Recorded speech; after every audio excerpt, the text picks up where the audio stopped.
اور اپنی خواہشات پہ قابو پا لیا، تو آج تم نے کیا تجارت کی ہے؟ تم نے رحمتی و کرامتی و جنتی، تم نے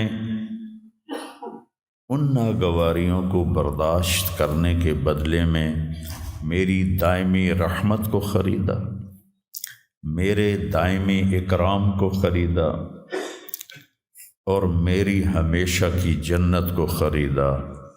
خالدین فیہا، جاؤ مزے کرو، کوئی موت نہیں۔ تو میرے نبی نے فرمایا اگر موت ہوتی تو یہ خوشی سے مر جاتا، لیکن موت ہے نہیں۔ پھر اللہ تعالیٰ جنت جہنم والوں کو پکارے گا، یا اہل النار، وہ کہیں گے لبیک ربنا وسعدیک۔ تو اللہ پوچھیں گے کم لبثتم فی الارض عدد سنین، کتنی عمر گزاری دنیا میں؟ تو سب سے لمبی عمر پانے والی قوم عاد تھی، عرب۔ ایک عرب بائدہ ہیں، ایک عرب عاربہ ہیں۔ عرب بائدہ وہ ہیں جو مٹ گئے، ان کا نشان ہی نسلیں ختم ہو، اس میں قوم عاد ہے۔ ان کا بچہ ابن کثیر نے لکھا ہے 300 سال میں بالغ ہوتا تھا۔ ہماری 300 سال میں 6 نسلیں ختم ہو جاتی ہیں، وہ 300 سال میں بالغ ہوتے تھے۔ 500 600 سال 800 700 سال ان کی اوسط ان کی عمریں ہوتی تھی، اور بوڑھے نہیں ہوتے تھے۔ ایسے درخت کو پکڑ کے اکھاڑ کے پھینک دیتے تھے، ایسے پکڑ یوں اکھاڑ کے پھینک دیتے تھے، جیسے ہم تیلے کو اکھاڑتے ہیں تو پورے درخت کو اکھاڑ دیتے تھے۔ تو اتنی لمبی زندگی گزارنے والی قوم، اور باقی سارے اہل جہنم کہیں گے یومن او بعد یوم، یا اللہ ایک دن، اور دوسرے کہیں گے نہیں غلط کہہ رہے ہیں، آدھا دن آدھا دن۔ لم یلبثوا الا عشیۃ او ضحاہا۔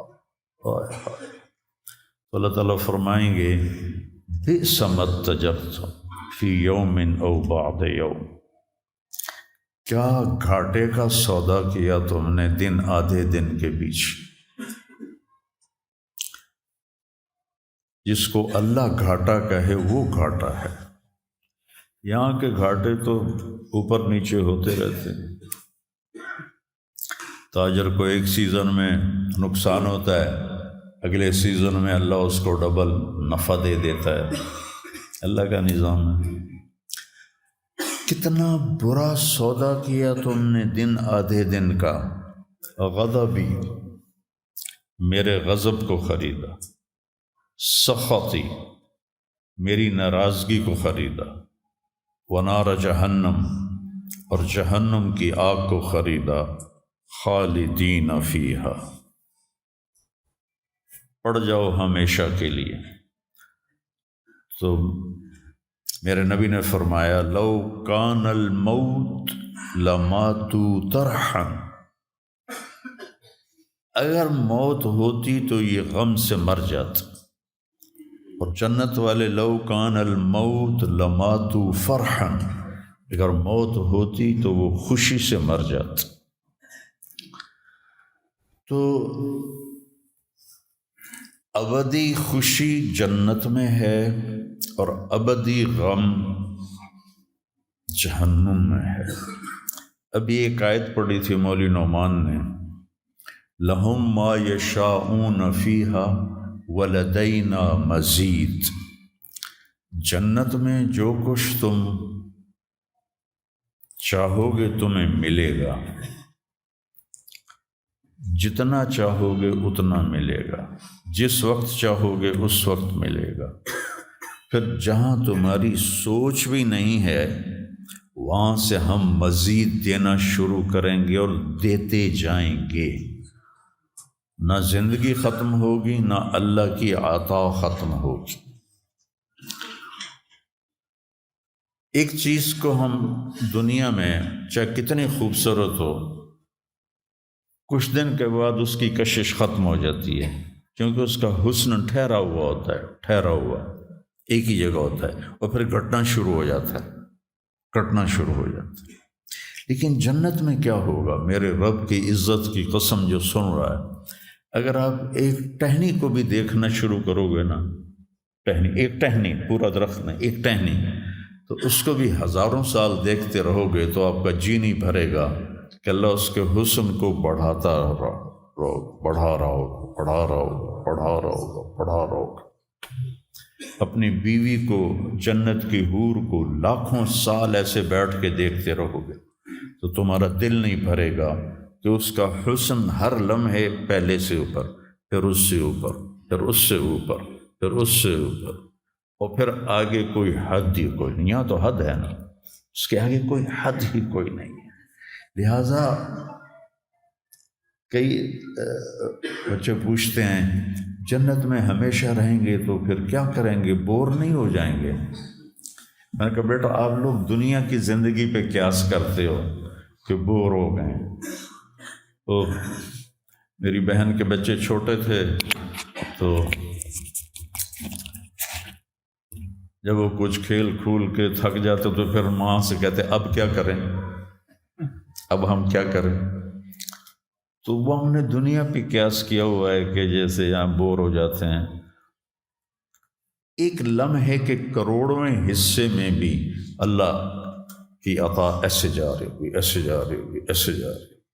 تو لہٰذا آپ کسی چیز سے بھی آپ کا دل نہیں بھرے گا، چاہے آپ خربوں، دیکھو خربوں اربوں جو ہے نا یہ دنیا کے لیے وہ ان کی کوئی حیثیت نہیں ہے، یہ تھوڑا سا اوپر جا کے ویسے ہی ٹائم ختم ہو جاتا ہے۔ ٹائم میں تو اللہ نے ہمیں باندھا ہے۔ تو وَلَدَيْنَا مَزِيدٌ، یہ جنت والوں کے لیے سب سے اعلیٰ درجے کی آیت ہے کہ لَهُم مَّا يَشَاءُونَ فِيهَا وَلَدَيْنَا مَزِيدٌ، جو چاہو گے پاؤ گے، اور پھر ہم مزید۔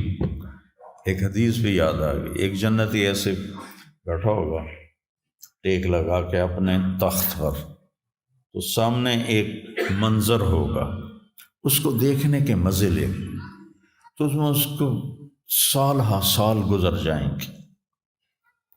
تو اللہ کہیں گے میرا بندہ تھا ہکو شے جی پھنس گیا ہے نا، کوئی اور شے بھی کھاؤ۔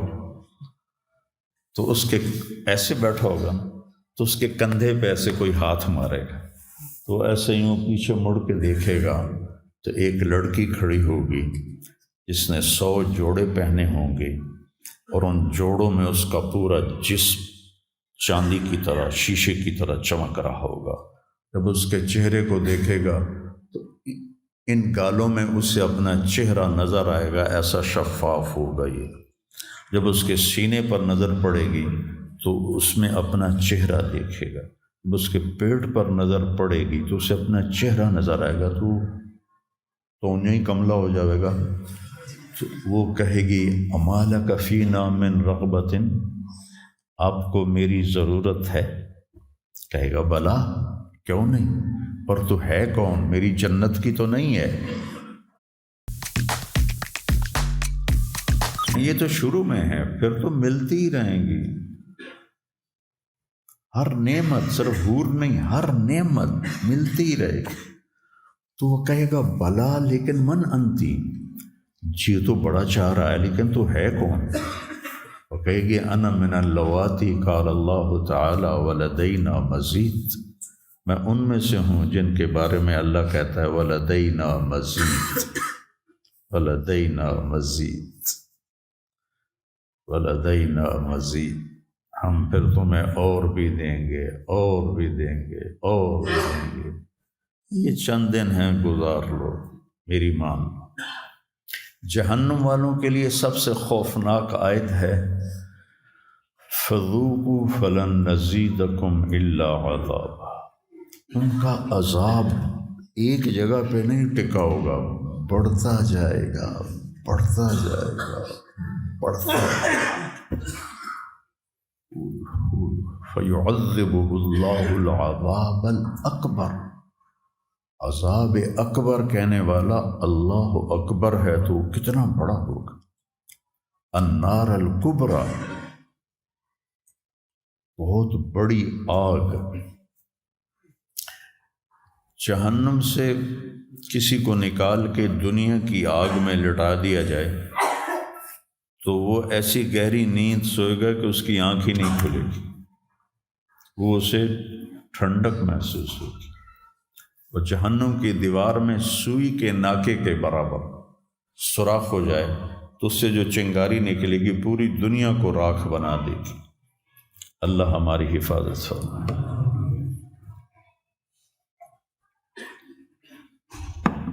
تو یہ پیپر ہے، تو اللہ تعالیٰ کو جو چیز سب سے زیادہ پسند ہے ایمان کے بعد، لا الہ الا اللہ محمد الرسول اللہ کے بعد، وہ بندے کا صبر ہے۔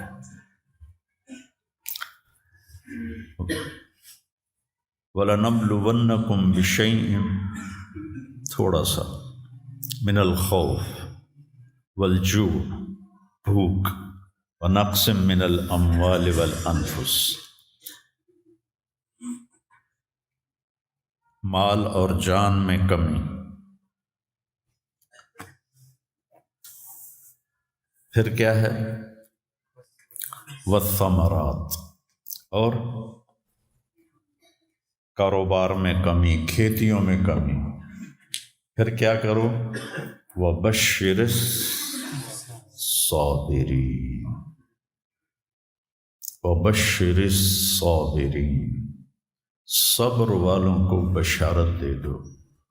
اولئک علیہم صلوات، ان کو اللہ شاباش دے رہا ہے۔ صلوات کا ترجمہ میں کرتا ہوں شاباش، کہ اللہ کہہ رہا ہے شاباش، واہ واہ، کیا کہنے، ورحمہ، اور رحمت بھیج رہا ہے۔ وَأُولَئِكَ هُمُ الْمُهْتَدُونَ، اور یہی ہیں ہدایت یافتہ۔ ایک دفعہ ابن القیم رحمہ اللہ کی اب تو نہ کتاب یاد ہے نہ پڑھا یاد ہے، سوائے ایک فغان بے شرر سینے میں باقی رہ گئی، سوز بھی رخصت ہوا جاتی رہی تاثیر بھی۔ تو انہوں نے تمام صفات ایمان کے ساتھ صبر کو قرآن سے دکھایا تھا۔ ایمان کے ساتھ صبر، نماز کے ساتھ صبر، روزے کے ساتھ صبر، ذکر کے ساتھ صبر، جہاد کے ساتھ صبر، انفاق کے ساتھ صبر، تبلیغ کے ساتھ صبر، ہر چیز کے ساتھ صبر صبر صبر صبر صبر۔ صبر انسان کے ایمان میں ایسے ہے جیسے جسم میں روح ہوتی ہے، روح نکل جائے تو جسم میت ہوتا ہے، ایمان میں سے صبر نکل جائے تو صبر بے جان ہو جاتا ہے۔ وَاسْتَعِینُوا بِالصَّبْرِ وَالصَّلَاةِ، مجھ سے مدد طلب کرو صبر اور نماز سے۔ پھر آگے کہا اِنَّ اللَّهَ مَعَ الصَّابِرِينَ، میں نمازیوں کے ساتھ نہیں، میں صبر والوں کے ساتھ۔ پھر صبر دو طرح کا ہے، ایک ہے جس پر ہمارا اختیاری کوئی، میرے سر میں درد ہے، اب بھی درد کے ساتھ بول رہا ہوں، ان بچوں کو چھٹیاں ہونے والی ہیں اس لیے تھوڑی بات ان سے کہہ رہا تھا تو تھوڑی تمہیداً کچھ اور باتیں آ گئی۔ تو میں کیا کروں؟ کسی سے لڑائی کروں؟ کسی ڈاکٹر کا گریبان پکڑوں؟ میرے لیے صبر کے سوا چارہ کوئی نہیں، مجھے صبر ہی کرنا ہے، اور اپنا دوا کھانی ہے، اگر اللہ اس میں شفا ڈال دے تو اس کی مرضی، نہیں ڈالی تو بھی اس کی مرضی پر راضی۔ یہ صبر ہے غیر اختیاری، اس پر بھی بہت بڑا اجر ہے۔ میرا جوان بیٹا میرے ہاتھوں سے نکل گیا، میں نے اپنے ہاتھوں سے اسے قبر میں اتارا، یہ صدمہ مجھے بھولتا ہی نہیں۔ ساری زندگی بڑی آزمائش، شہرت آپ کو نظر آتی ہے کہ بڑی واہ واہ ہو رہی ہے، بڑا یہ ہو رہا ہے وہ ہو رہا ہے، لیکن اس کے اندر اتنی آزمائشیں ہیں۔ اگر اللہ سے ڈر کے آدمی چل رہا ہو تو پھر اس میں اتنے امتحان ہیں کہ آدمی، کیا تو بچا بچا کے نہ رکھ اسے، تیرا آئینہ ہے وہ آئینہ، کہ شکستہ ہو تو عزیز تر ہے نگاہ آئینہ ساز میں۔ دل ایسے ہی پارا پارا ہو جاتا ہے۔